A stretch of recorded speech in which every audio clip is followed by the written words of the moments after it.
Bon retour sur ce plateau, c'est désormais un arrêt incontournable et c'est la Revue Tech. C'est ici que chaque semaine nous partageons avec vous les informations du secteur qui méritent d'être connues. Valoria Noubissi, comme d'habitude, est en place.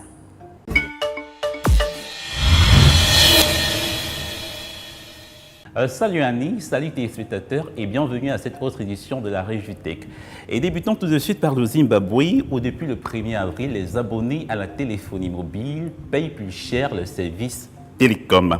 Cette hausse, les nouveaux tarifs qui sont en hausse de 23% par rapport aux précédents, ont été fixés par la POTRAS, c'est l'autorité de régulation des services télécoms au Zimbabwe. Une hausse qui tient compte d'un taux de change de 1 dollar américain pour 2,5 RTG, la monnaie zimbabwéenne. L'autorité de régulation indique que cette hausse résulte de la décision prise en février dernier par la Banque centrale zimbabwéenne de laisser flotter le taux de change de la monnaie locale. L'Afrique pourrait ajouter près de 175 000 milliards de francs CFA à son PIB d'ici 2025 si les gouvernements exploitaient tout le potentiel économique Internet. Ce sont les conclusions des recherches présentées lors de la semaine de la gouvernance Mo Ibrahim 2019. En outre, 70% de tous les emplois comporteront une composante TIC d'ici 2020. Pour Akinwumi Adesina, président de la Banque africaine de développement qui prenait part aux échanges, il faut démocratiser la technologie.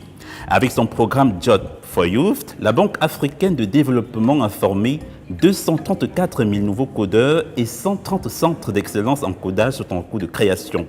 Pour assurer la reconversion générale des Africains, la banque a investi près de 400 milliards de francs CFA dans un parc technologique au Sénégal afin de créer un cluster régional d'entreprises de technologie en Afrique francophone.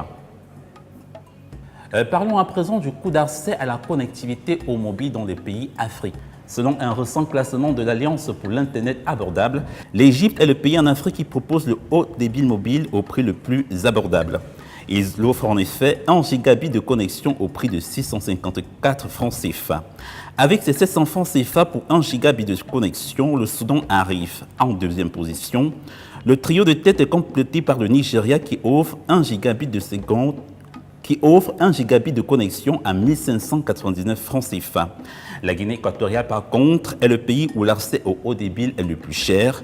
1 gigabit pour 20 000 francs CFA. Vous pouvez consulter l'intégralité de ces classements en vous rendant sur le site www.a4i.org tel qu'écrit au bas de votre écran.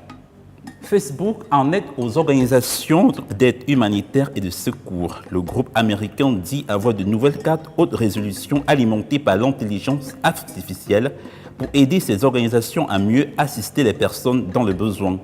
Au Malawi, ces cartes ont permis de coordonner les efforts de 3 000 volontaires de la Croix-Rouge qui ont visité environ 100 000 maisons en seulement 3 jours pour sensibiliser la population aux vaccins anti-rougeole et anti-rubéole. Ces cartes ont également été utilisées par les groupes d'aide tels que la Fondation Bill et Melinda Gates, la Banque mondiale également. En Tanzanie, les cartes de Facebook basées sur l'intelligence artificielle et le big data ont permis de relancer les efforts visant à amener l'électrification renouvelable dans les zones rurales. Allons à présent en Côte d'Ivoire où la cybercriminalité a engendré les pertes de 100,5 milliards de francs CFA en 2018. D'après la plateforme de lutte contre la cybercriminalité, 2860 plaintes ont été enregistrées, 89 personnes interpellées, 73 déférées devant les juridictions compétentes.